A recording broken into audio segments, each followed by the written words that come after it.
नमस्कार, मी कोमल. सर्वात आधी कोमलच्या स्वयंपाकघरामध्ये माझ्या पूर्ण यूट्यूब फॅमिलीचं खूप खूप स्वागत आहे. तर इथे तुम्ही दुधी भोपळा बघत असाल, तर आज आपण दुधी भोपळ्यापासून छान अशी रेसिपी बनवणार आहोत. तर भोपळा म्हणलं की सहसा कोणी खायला तयार होत नाही आणि बऱ्याच जणांना भोपळा आवडत नाही खायला. तर आज आपण छानसा भोपळ्याचाच एक पदार्थ बनवणार आहे, ते म्हणजे भोपळ्याचे थालीपीठ. तर हे बनवल्यानंतर कुणाच्या लक्षात सुद्धा येणार नाही की हे आपण भोपळ्यापासून तयार केलेले आहेत. अतिशय चविष्ट असे हे भोपळ्याची थालीपीठं कशी बनवायची हे मी आज दाखवणार आहे. तर त्यासाठी इथं मी एक भोपळा घेतलेला आहे, तो स्वच्छ पाण्याने धुवून घेतलेला आहे. बघा, खूप जास्त धुवूनसुद्धा नाही, कोवळा असा आहे हा भोपळा. तर आणखीन लागणारं साहित्य म्हणजे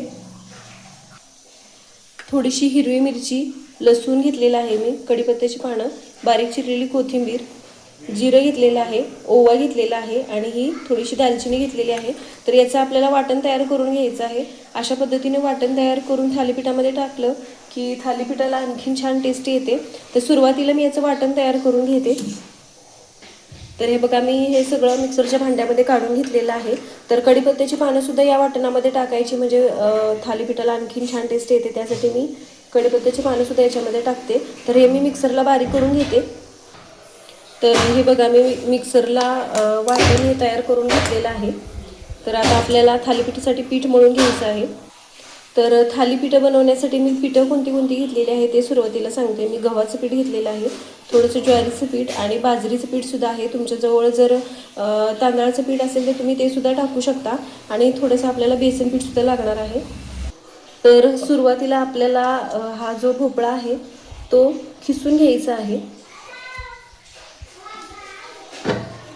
हे मी मधून कट करून घेते. तर हा कवळा भोपळा आहे बघा, अजिबात जून वगैरे नाही. त्यासाठी मी आता आपल्याला ही खिसणी घ्यायची आणि खिसणीवरती हा भोपळा जो आहे तो खिसून घ्यायचा आहे.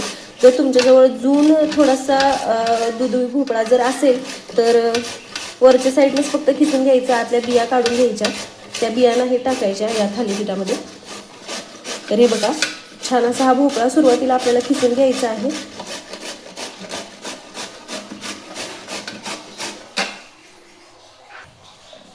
भोपळा मी खिसून घेतलेला आहे. आता आपल्याला याच्यामध्ये पीठ टाकून घ्यायचे आहे. तर सुरुवातीला मी गव्हाचं पीठ टाकून घेते. आता मी टाकणार आहे ज्वारीचं पीठ. पिठाचं प्रमाण तुम्ही किती थालीपीठं बनवताय त्यानुसार कमी जास्त करू शकता. थोडंसं बाजरीचं पीठ टाकणार आहे आणि आता टाकायचं आहे बेसन पीठ. तर सगळी पिठं मी याच्यामध्ये टाकून घेतलेली आहेत बघा. तर सगळी पिठं मी टाकून घेतलेली आहेत. आता आपल्याला टाकायची आहे हळद. तर ज्यावेळेस आपण वाटण तयार केलं त्यावेळेस धने मी नव्हते टाकलेले, कारण की माझ्याजवळ नव्हते. त्यासाठी मी धनेपूड आता थोडीशी टाकून घेणार आहे.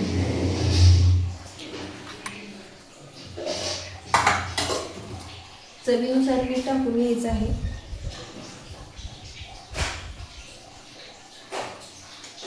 आणि हे जे आपण वाटण तयार केलं होतं सुरुवातीला, तर ते वाटण याच्यामध्ये मी मिक्स करून घेते. तर अतिशय खमंग अशी या दुधी भोपळ्याची थालीपीठं तयार होतात बरं का. आता मी टाकणार आहे बारीक चिरून घेतलेली कोथिंबीर.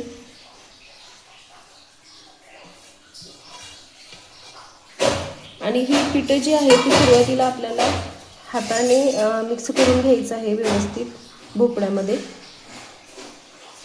कारण की दुधी भोपळ्याला स्वतःच असं पाणी सुटतं, त्यामुळं लगेच ह्याच्यामध्ये पाणी टाकून मळायचं नाही.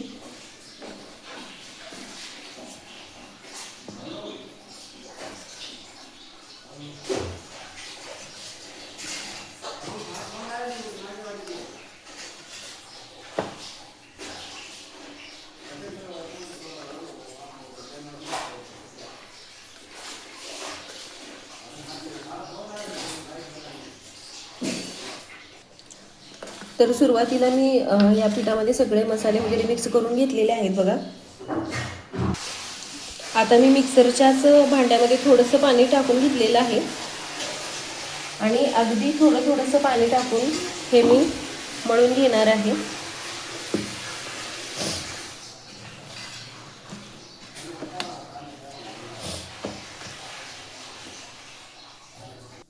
तर आता मी थालीपीठ थापायला घेणार आहे. तर इथं मी थोडेसे पांढरे तीळसुद्धा घेतलेले आहेत वरून लावण्यासाठी आणि बारीक चिरलेला कांदासुद्धा घेतलेला आहे. तर हा कांदा पीठ मळताना सुद्धा त्याच्यामध्ये जरी टाकला तरी सुद्धा चालतो, किंवा वरून आपण ज्यावेळेस थालीपीठ थापतोय त्याच्यावरती सुद्धा थोडासा कांदा लावला की थालीपीठ आणखीन छान लागतात. त्यासाठी मी थोडासा कांदा बारीक असं चिरून घेतलेला आहे. तर मी एक रुमाल घेतलेला आहे स्वच्छ पाण्याने धुवून. तर हा मी किचनमध्ये वापरते, म्हणजे थालीपीठ वगैरे ज्यावेळेस मी बनवते त्यावेळेस हा रुमाल मी वापरते. तर हा रुमाल मी स्वच्छ पाण्याने धुवून घेतला आणि पोळपाटवरती टाकून घेतलेला आहे. तर आता आपल्याला काय करायचं आहे, थोडंसं आपण जे थालीपीठासाठी पीठ मळून घेतलेलं आहे तर ते पीठ घ्यायचं आहे आपल्याला हातावरती. तसं थोडासा गोळा मी तयार करून घेते आणि थोडंसं पाणी हाताला लावून आपल्याला हे थालीपीठ थापून घ्यायचे आहेत. तर ही थालीपीठ थापताना तुम्हाला लहान मोठी केवढी बनवायची आहे त्यानुसार तुम्ही बनवू शकता. तर अशा पद्धतीनं दुधी भोपळ्याची थालीपीठ बनवल्यावर अक्षरशः कोणाला लक्षात सुद्धा येत नाही की आपण ही दुधी भोपळ्याची थालीपीठ बनवलेली आहेत म्हणून. तर थोडंसं पाणी लावून मी हे थालीपीठ थापून घेते बघा. तर थालीपीठ थापताना कधी पण खूप जास्त जाड सुद्धा नाही ठेवायची, म्हणजे मी नाही ठेवत. मला जास्त जाड थालीपीठ असली की आवडत नाही, त्यासाठी मी शक्यतो थोडीशी पातळच थालीपीठ थापून घेते. मी तवा सुद्धा गरम करायला ठेवलेला आहे.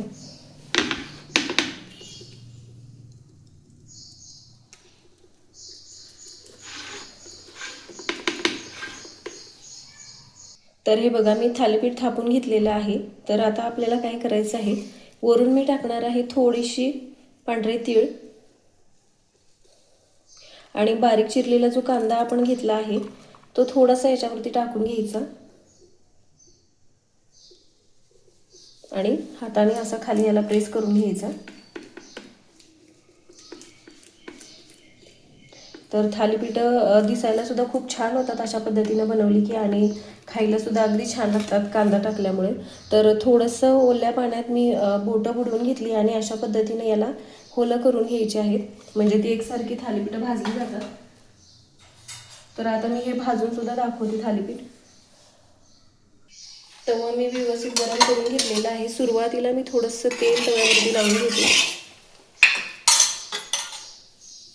आणि हे रुमाल जो आपण घेतलेला आहे तो असाच उचलायचा आहे आणि तव्यावरती असं टाकून घ्यायचं आहे.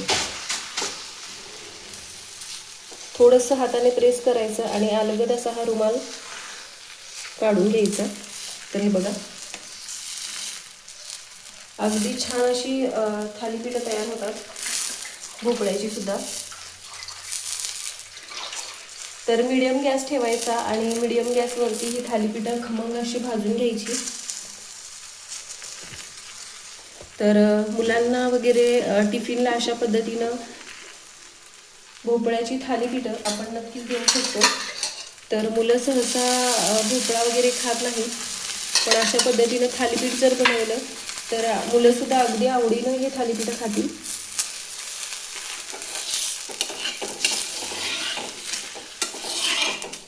तर हे बघा अगदी छान असं हे थालीपीठ तयार झालेलं आहे. तर मी दुसरं सुद्धा थालीपीठ थापून दाखवते, तोपर्यंत हे थालीपीठ भाजते. परत मी रुमाल स्वच्छ धुवून घेतलेला आहे. दरवेळेस थालीपीठ बनवताना, थालीपीठ थापताना हा रुमाल जो आहे तो स्वच्छ करून घ्यायचा आणि थालीपीठाचं पीठ जे आपण मळलेलं आहे तो गोळा घ्यायचा, थोडंसं पाण्यामध्ये हात बुडवून घ्यायचा आणि हे थालीपीठ अशा पद्धतीनं थापून घ्यायची. सुरुवातीला थालीपीठ थापताना मधून थापायचं, म्हणजे ते खूप जास्त जाड होत नाही, आणि नंतर बाजूने थापून घ्यायचं. तर अगदी तुम्ही सुरुवातीला जरी ही थालीपीठ बनवत असाल तरी सुद्धा अगदी छान अशी थालीपीठ तयार होतील बरं का. त्यामुळे व्हिडिओ अजिबात स्किप न करता पूर्ण व्हिडिओ बघा.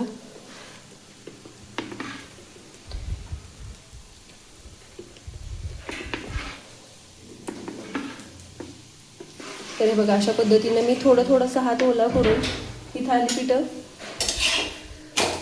भाजून घेते, थापून पण घेते आणि सोबतच ते थालीपीठ आपण जे तव्यावरती टाकले त्याच्याकडे सुद्धा लक्ष द्यायचं आहे, नाहीतर हे थापण्याच्या नादात ते करपून जाईल.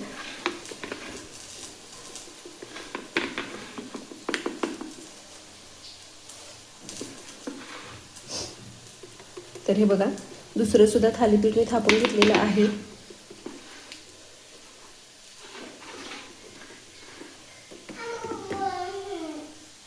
थालीपीठ मी थापून घेतलेलं आहे. आता आपल्याला वरून पांढरं तीळ याच्यावरती मी थोडंसं टाकून घेणार आहे आणि बारीक चिरलेला कांदा सुद्धा थोडासा मी वरून टाकते. आणि हे परत आपल्याला हाताने असं खाली असं थापून घ्यायचं आहे कांद्याला, म्हणजे कांदा लगेच निघणार नाही. छान असं हे बघा मी थालीपीठ थापून घेतलं.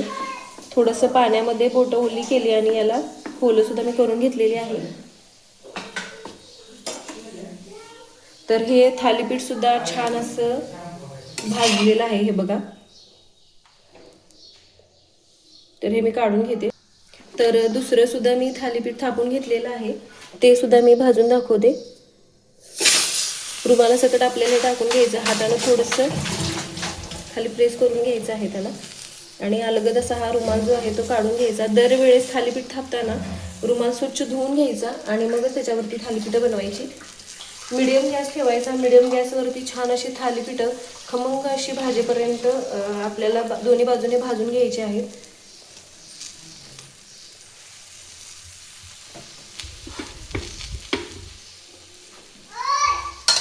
बाजूने थोडंसं तेल सोडून घ्यायचं.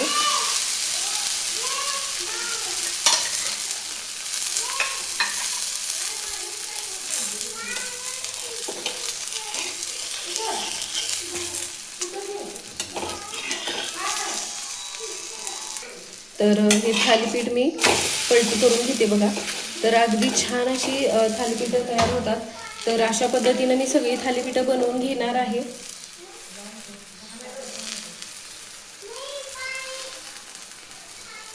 तर ही बघा तयार आहेत खमंग अशी दुधी भोपळ्याची थालीपीठं. तर तुम्ही सुद्धा अशा पद्धतीनं ही थालीपीठं एकदा नक्की बनवून बघा. व्हिडिओ आवडला तर व्हिडिओला लाईक करा, शेअर करा, चॅनलला सबस्क्राईब करा. सोबतच बेल आयकॉन सुद्धा प्रेस करा, म्हणजे मी ज्या रेसिपीचे व्हिडिओज वगैरे अपलोड करते त्याचे नोटिफिकेशन तुम्हाला भेटतील. आणि अगदी साध्या सोप्या माझ्या ज्या रेसिपीज आहेत त्या तुम्हाला बनवायला सुद्धा तितक्याच सोप्या जातील.